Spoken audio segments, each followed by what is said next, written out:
अस्सलाम वालेकुम। अच्छा, आज का जो टॉपिक है वो है फॉर्मेशन ऑफ थायराइड हार्मोन्स। मतलब थायराइड ग्लैंड से जो हार्मोन निकलते हैं उनको बोलते हैं थायराइड हार्मोन्स।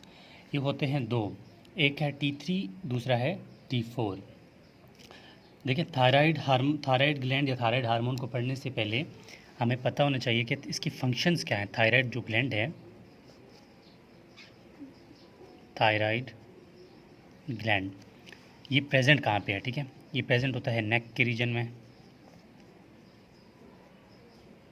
ठीक है, नेक रीजन में प्रेजेंट होता है। इसके अलावा इसका फंक्शन क्या है? ठीक है, फंक्शन क्या है इसका? इसका पहला जो फंक्शन है, ये कंट्रोल करता है मेंटल डेवलपमेंट को। ठीक है, मेंटल डेवलपमेंट। ठीक है, मेंटल डेवलपमेंट को। दूसरा जो है फिजिकल ग्रोथ को।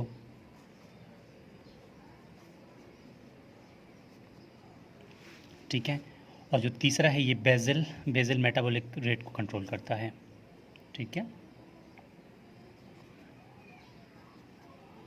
बेजल मेटाबॉलिक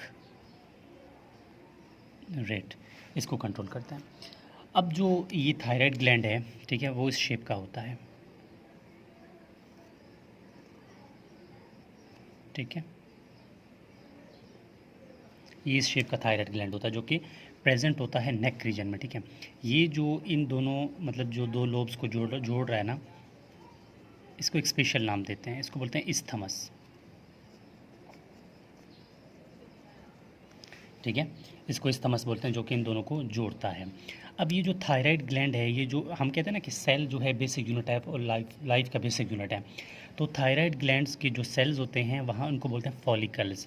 मतलब यहाँ भी फॉलिकल्स होते हैं, यहाँ पर भी फॉलिकल्स, या मतलब ये फॉलिकल्स मिल के जो है क्या बनाते हैं, थायराइड ग्लैंड ओवरऑल बनाते हैं। अगर हम एक फॉलिकल को देखें तो एक फॉलिकल इस तरह का होता है। ठीक है, ये एक फॉलिकल है थायराइड ग्लैंड का।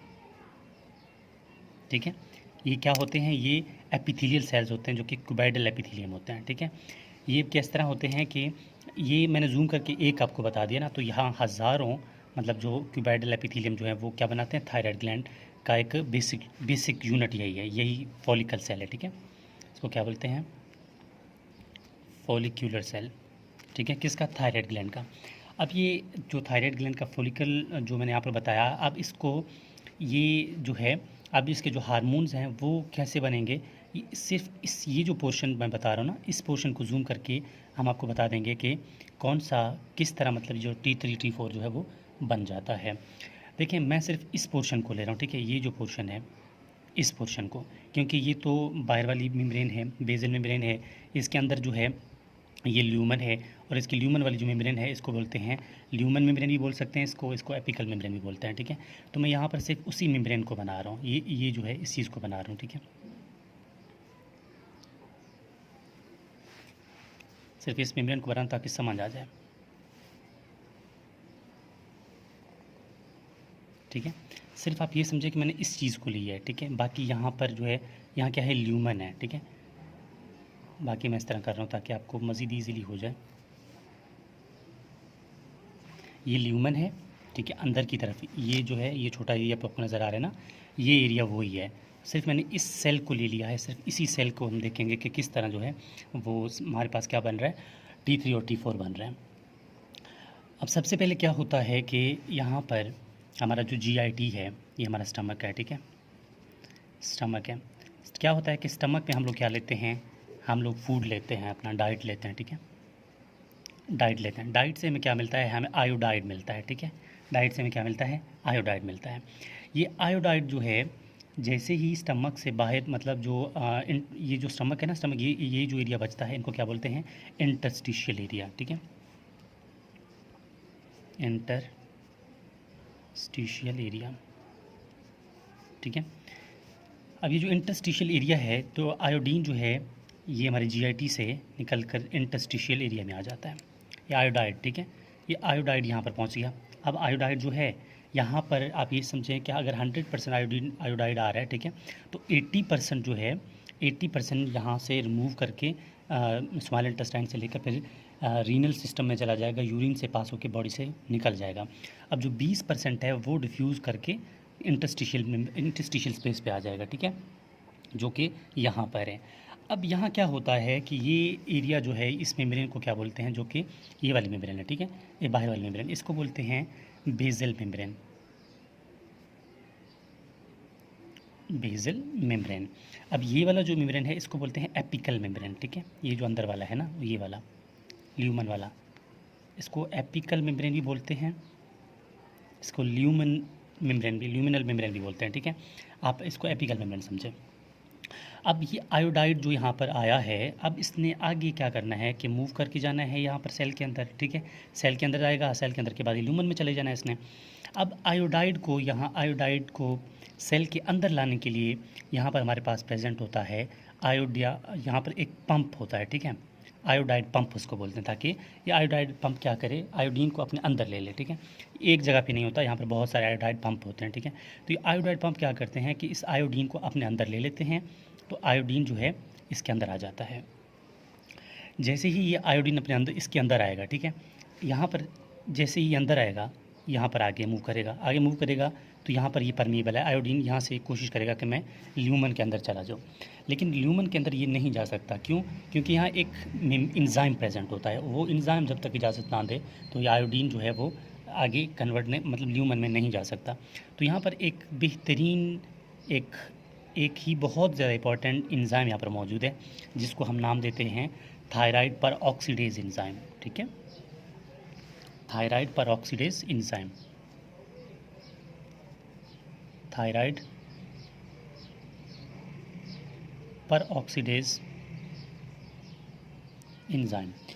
ये थायराइड पर ऑक्सीडेज इंजाइम क्या करता है वो वन बाय वन आपको समझा दूंगा, लेकिन अब तक आपने ये याद करना है कि ये जो आयोडीन आ रहा था ना, ठीक है, ये जो सॉरी आयोडाइड आ रहा था, थायराइड इंजाइम क्या करता है, ये जो थायराइड पर ऑक्सीडेज इंजाइम क्या करेगा कि इस आयोडीन को पकड़ेगा और कन्वर्ट कर देगा और सेल के अंदर लाएगा और इसको आयोडाइड से आयोडीन के फॉर्म में कन्वर्ट कर देगा, ठीक है।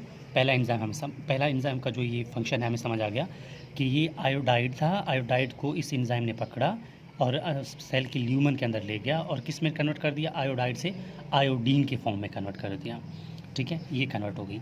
यहाँ पर मैं इस एंजाइम का फंक्शन लिख रहा हूँ, ठीक है। एंजाइम जो हमारे पास था वो कौन सा था, थायराइड पर ऑक्सीडेज एंजाइम। ये एंजाइम का पहला फंक्शन यह क्या करता है कि कन्वर्ट करता है आयोडाइड को आयोडीन में, ठीक है, आयोडीन में पहला फंक्शन ये हो गया इसका, ठीक है, किस कन्वर्ट कर दिया, आयोडाइड था उसको आयोडीन में कन्वर्ट कर दिया, ये मुकम्मल हो गया। अब दूसरे स्टेप में क्या होगा कि थायरोग्लोबिन प्रोटीन जो है वो सेल के अंदर बनेगा। थायरोग्लोबिन प्रोटीन क्या करेगा वो देखते हैं। अब सबसे पहले क्या होता है कि सेल में हमारे पास क्या होता है कि न्यूक्लियस होता है, न्यूक्लियस में हमारे पास डीएनए होता है, ठीक है। डीएनए में यहाँ पर एक कोई ऐसा मैसेज होगा ना, कोड होगा मैसेंजर आरएनए बनाने के लिए, तो सबसे पहले मैसेंजर आरएनए बनेगा, ठीक है। ये मैसेंजर आरएनए क्या करेगा, आगे इसकी ट्रांसलेशन होगी, प्रोटीन बनेगा। ये प्रोटीन जो बनेगा उस प्रोटीन को नाम देते हैं, एक स्पेशल नाम देते हैं, तो उसका नाम है थायरोग्लोबुलर प्रोटीन, ठीक है, थायरोग्लोबुलर प्रोटीन। ये थायरोग्लोबुलर बोलते हैं, थायरोग्लोबिन बोलते हैं। थायरोग्लोबिन प्रोटीन जो है इसमें बहुत सारे अमाइनो एसिड्स होते हैं, ठीक है, बहुत सारे अमाइनो एसिड्स हैं, लेकिन इसमें जो एक स्पेशल अमाइनो एसिड होता है उनको बोलते हैं टायरोसिन। यहाँ पर भी छोटे छोटे बहुत सारे हैं, लेकिन जो मैंने रेड शो की है ना, आप ये समझें वो टायरोसिन रेजिड्यू है, मतलब टायरोसिन के अमाइनो एसिड्स जो है, टायरोसिन अमाइनो एसिड्स होता है वो ज़्यादा यहाँ पर प्रेजेंट होते हैं। ये टायरोसिन अमाइनो एसिड ये क्या करेगा, इसकी आगे जो है ये जो है प्रोटीन है, ये चला जाएगा एंडोप्लाज्मिक रेटिक्यूलम में। एंडोप्लाज्मिक रेटिक्यूलम के बाद ये गोल्जी बॉडी में चला जाएगा, ठीक है। गोल्जी बॉडी में इसकी पैकिंग होगी, वेजिकल की फॉर्म में इसकी पैकिंग होगी। जैसे ही इसकी पैकिंग हो गई, मतलब अब ये पैकिंग के बाद ये तैयार है, ठीक है, इसके अंदर थायरोग्लोबिन है, ठीक है, देखिए ना, ये प्रोटीन बना था। अब एंडोप्लाज्मिक रेटिक्यूलम के बाद ये गोल्जी बॉडी में चला गया, अब इसी प्रोटीन की पैकिंग हो गई तो वेजिकल है, उसके अंदर क्या है, तो ये थायरोग्लोबुलर प्रोटीन है। ये क्या करेगा कि ये दोबारा यहाँ आ जाएगा। अब थायरोग्लोबिन प्रोटीन जो है यहाँ पर बना था, अब इस एंजाइम का कोई काम नहीं है कि थायरोग्लोबिन की हेल्प करे। ये वेजिकल जो आया था, ये वेजिकल इस मेम्ब्रेन के साथ फ्यूज़ करेगा। ये मेम्ब्रेन क्या था, एपिकल मेम्ब्रेन। यहाँ इस एंजाइम का कोई रोल नहीं है, इस बात को आपने याद रखना है कि आपसे वाइवा में पूछा जा सकता है कि क्या थायराइड पर ऑक्सीडेज एंजाइम जो थायरोग्लोबुलिन प्रोटीन बनाता है, क्या इसको अंदर ले जाने में कोई हेल्प करता है? तो आंसर होगा नहीं, क्योंकि ये तो सिर्फ इसके साथ ये जो हमारे पास क्या था वेजिकल था, ये फ्यूज़ करके इसके अंदर जा रहा है, ठीक है। जैसे ही ये मेम्ब्रेन जो वेजिकल फ्यूज़ करेगा तो हमारे पास जो प्रोटीन है वो कौन सा था? थायरोग्लोबुलिन प्रोटीन जो है इसके साथ क्या लगा हुआ था? इसके साथ जो लगे हुए थे वो ये रेड रेड जो मैंने बनाए हैं, ये आप ये समझें कि ये टायरोसिन रेजिड्यू है, टायरोसिन रेजिड्यू इसके साथ अटैच है, ठीक है। यहाँ पर ये बात मुकम्मल हो गई। अब थर्ड जो अब यहाँ पर बात आती है कि जब ये चीज़ यहाँ पर पहुँच गई, थायरोग्लोबुलर प्रोटीन जो है यहाँ पर पहुँच गई, अब दोबारा ये इंजाइम का काम आएगा, ठीक है। अब ये इंजाइम क्या करेगा? लाजमी बात है, यहाँ सिर्फ एक आयोडीन तो नहीं आता ना, बहुत सारे आयोडीन आए थे, मैंने सिर्फ एक शो किया हुआ है। अब क्या होता है कि ये इंजाइम दोबारा अपना फंक्शन शो करेगा। ये क्या करेगा कि ये आयोडीन के मालिक्यूल को, ठीक है, ये जो है ना आयोडीन, इसको अटैच करवाएगा टायरोसिन रेजिड्यू के साथ, ठीक है। ये फ्यूज़ करवाएगा आयोडीन के साथ। देखिए ना, ये आयोडीन है ना, इसको टायरोसिन के मालिक्यूल के साथ फ्यूज़ करवाएगा। मतलब पहले यहाँ पर मसलन एक आयोडीन आके अटैच हो जाता है, यहाँ मसलन 2 आके अटैच हो जाते हैं, यहाँ मसलन फिर 2 आके अटैच हो जाते हैं, मसलन फिर यहाँ एक अटैच हो जाता है आयोडीन, ठीक है। फिर यहाँ पर मसलन 2 आके अटैच हो जाते हैं, ठीक है। मतलब ये बहुत बड़ा है ना, ठीक है। यहाँ पर मसलन दोबारा आयोडीन अटैच हो जाता है, इसके साथ एक आयोडीन और है, मिसाल यहाँ पर भी एक आयोडीन है। ये क्या करता है? ये करता है ये इंजाइम थायराइड पेरोक्सिडेज इंजाइम। मैं यहाँ पर लिख देता हूँ, इसका सेकंड फंक्शन क्या है? इट, ठीक है, फ्यूज्ड आयोडीन इनटू किसके साथ? ठीक है, टायरोसिन रेजिड्यू इन किस में? थायरोग्लोबुलर प्रोटीन में, ठीक है, थायरोग्लोबिन प्रोटीन।